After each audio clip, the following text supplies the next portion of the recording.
Solutions for climate change, hope for the future through building a better local resilient food system. Lots of pros here, not a lot of cons, a lot of risk, a lot of solutions. Welcome in, fam. Much love, Trav here.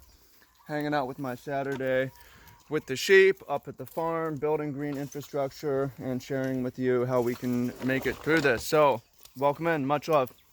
A lot of people are worried about climate change, and if that's you, you're scared. You don't know, should I have kids? What should I do? People have climate depression, whatever. I'm here to give you some optimism and some hope. Those of you who are like, oh, that's fake news, I'm not worried about it. I'm not here to convince you.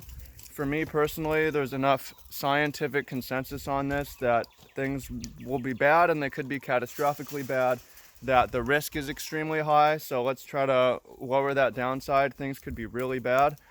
And if not, all we did is we re-greenified the world. So there's not really a downside to taking action, and we're risking everything by not taking action. So what's up, sheep? We got the pigs.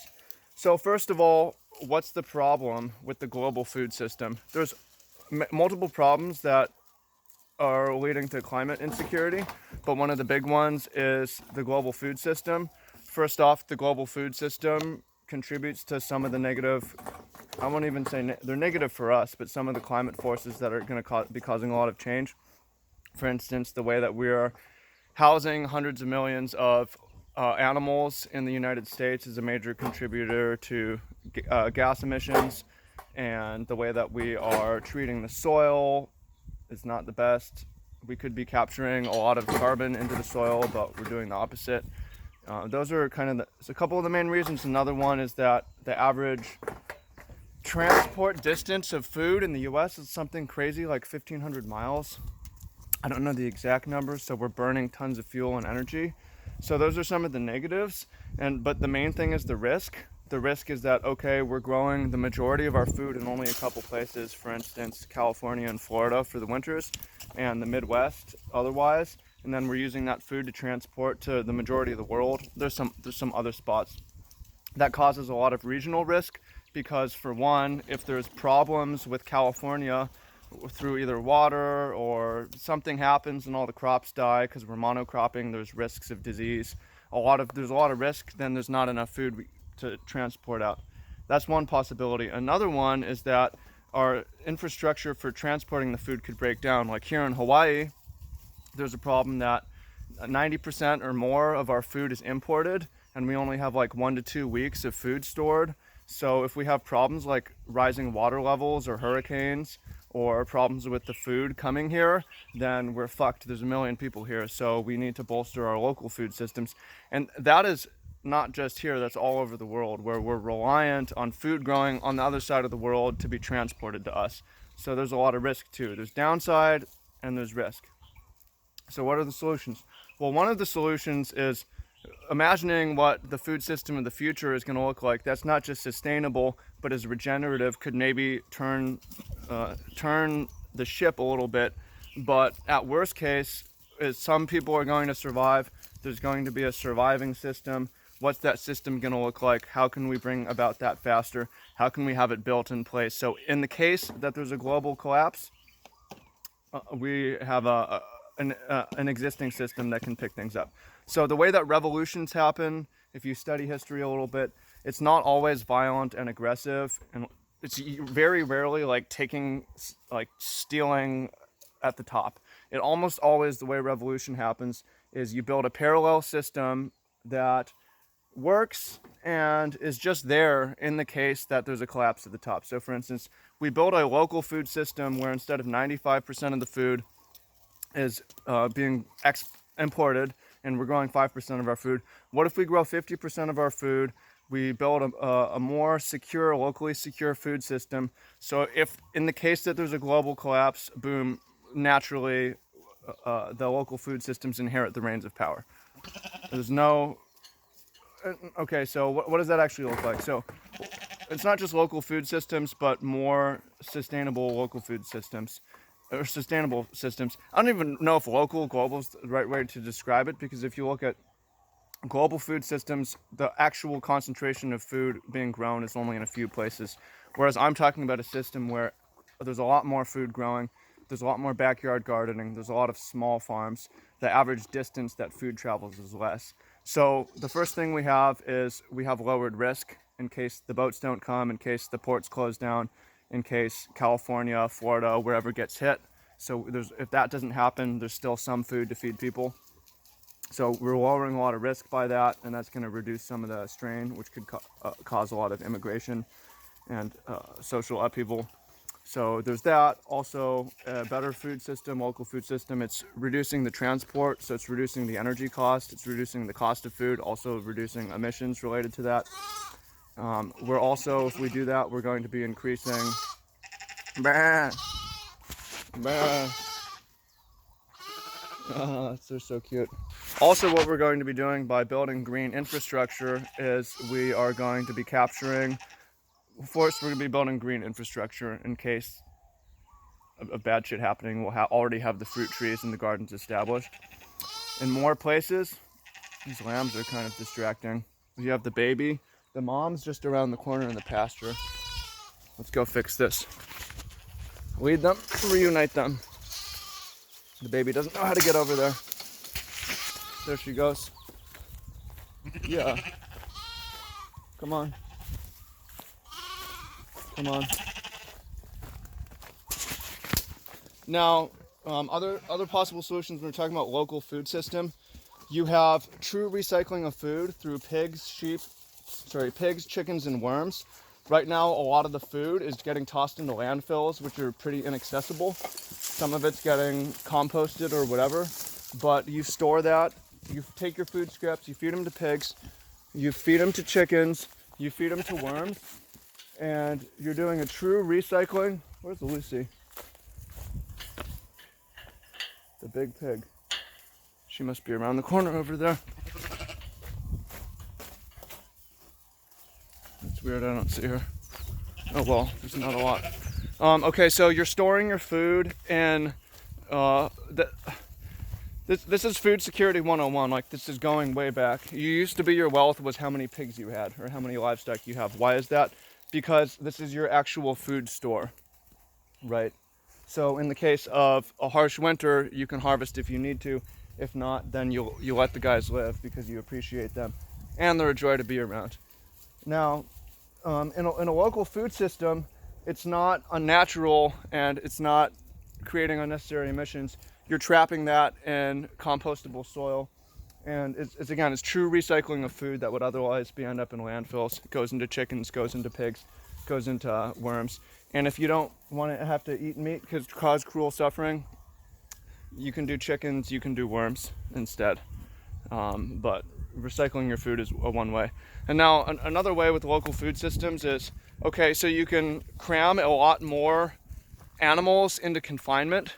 However, a problem with that is that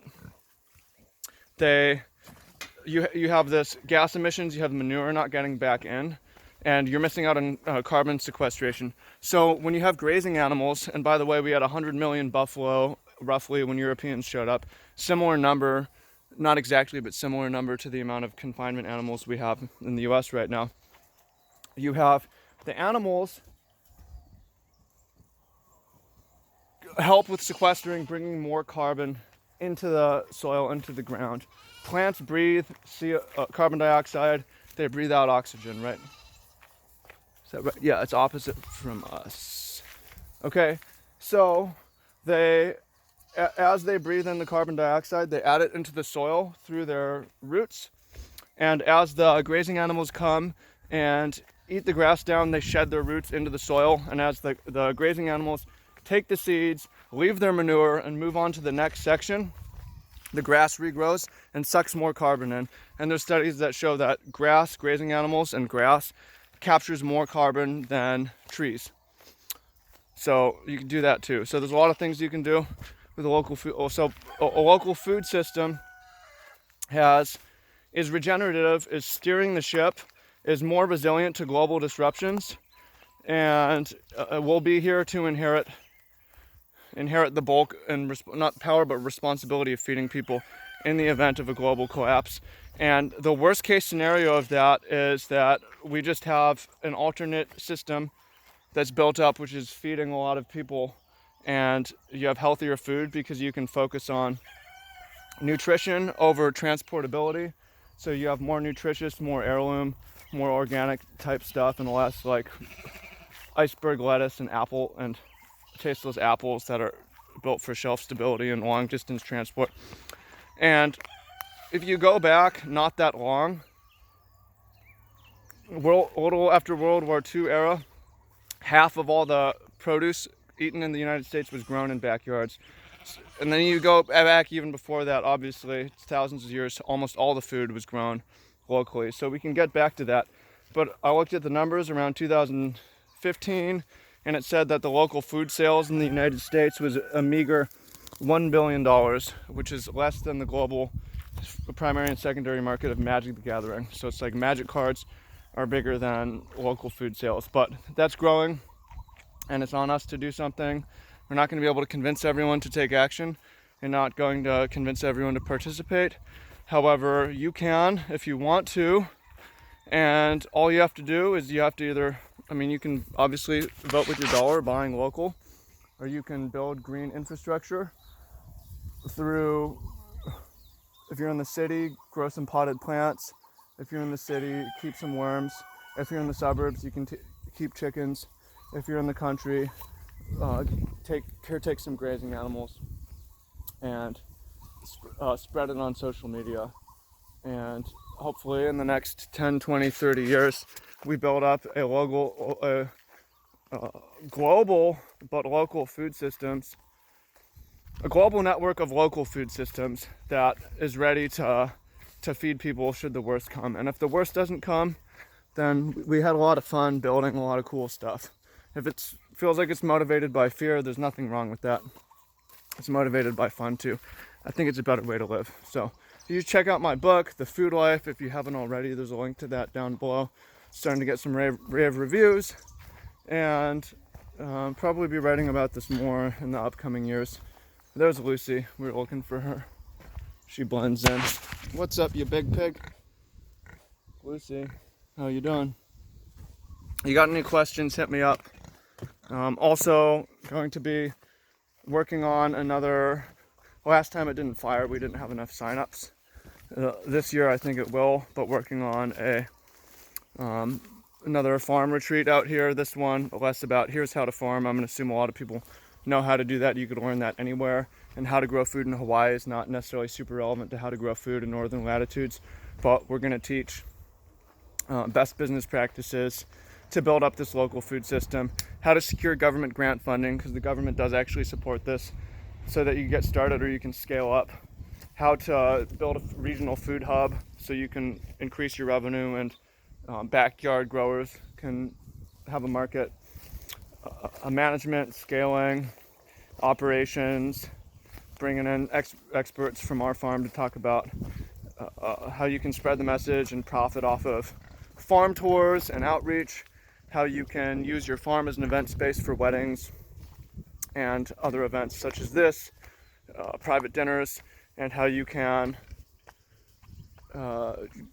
sell retreats or write books, entrepreneurial fiefdoms, set up farmers markets, how to make $2,500 on a Saturday, which we did recently.